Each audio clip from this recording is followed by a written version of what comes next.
बात आज होने वाले अविश्वास प्रस्ताव पर चर्चा की। आज संसद में नरेंद्र मोदी सरकार अपने खिलाफ पहले अविश्वास प्रस्ताव का सामना करेगी। अपार बहुमत से जीती बीजेपी के लिए विपक्ष के प्रस्ताव पर भारी पड़ना कोई मुश्किल नहीं, लेकिन सवाल है कि इस अविश्वास से देश की राजनीति कितनी बदलेगी।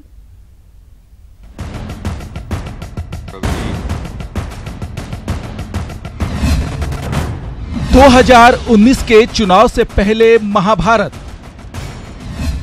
अविश्वास के बहाने सियासी खेमेबाजी। क्या अविश्वास प्रस्ताव से बदलेगी देश की सियासी तस्वीर?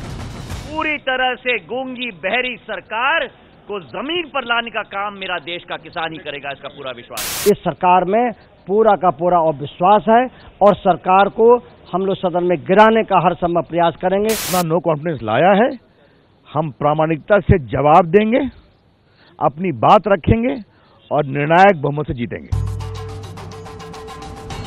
2014 में ऐतिहासिक जीत वाली नरेंद्र मोदी सरकार पहली बार संयुक्त विपक्ष का सामना कर रही है। हालांकि 2019 तक देश की जनता ने मोदी सरकार को शासन चलाने का आदेश दिया है, लेकिन विपक्ष अविश्वास प्रस्ताव के जरिए ये बताने की कोशिश कर रहा है कि देश की जनता का भरोसा अब इस सरकार में नहीं रहा। जनता का जो स्टैंड है, टीएमसी का स्टैंड कभी जनता के स्टैंड से अलग नहीं होता है। जनता का विश्वास ये सरकार खो बैठी है। प्रधानमंत्री ये बोलते बोलते शायद ये भूल जाते हैं 70 साल में 4 साल अपने वाले भी खुद वाले भी गिन जाते हैं। संविधान को खत्म करना चाहते हैं, जो आरक्षण को समाप्त करना चाहते हैं, उनको तो हम लोग जड़ से उखाड़ के फेंकेंगे गद्दी से। जो है एनडीए की ताकत और बढ़ेगी और जनता के बीच में जो है हमको अपनी बातों को ले जाने का मौका मिलेगा।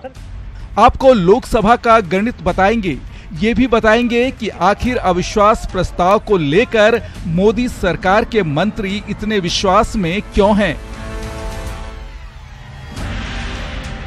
लेकिन पहले ये जान लीजिए कि अविश्वास प्रस्ताव लाने वाले विपक्ष को इससे क्या हासिल होगा, और अगर मोदी सरकार इस अविश्वास प्रस्ताव को खारिज करने में सफल होती है तो इससे उसे क्या फायदा होगा।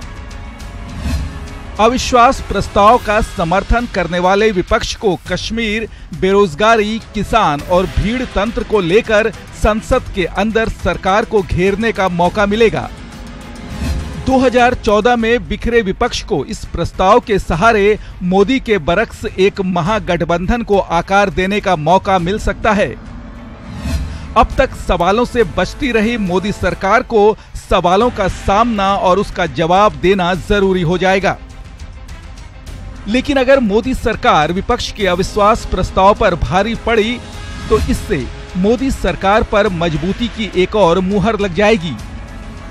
साथ ही संसद चलाने का रास्ता साफ होगा, जरूरी बिल पास कराने का सरकार को मौका मिलेगा।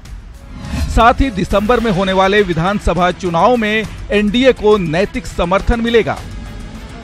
अब आपको बताते हैं कि आखिर सरकार के खिलाफ लाए जाने वाले इस अविश्वास प्रस्ताव का समीकरण क्या कहता है। 544 सदस्यों वाली लोकसभा की मौजूदा स्थिति 534 सांसदों की है और बहुमत का आंकड़ा 268 का है।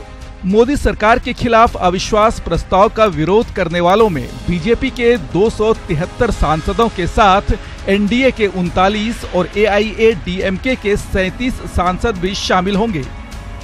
यानी कुल 349 सांसद अविश्वास प्रस्ताव के खिलाफ वोट डालेंगे, जबकि अविश्वास प्रस्ताव के समर्थन में कांग्रेस के 48 सांसद, टीएमसी के 34, टीडीपी के 16 और बाकी छोटे दलों के 49 सांसद वोट डालेंगे।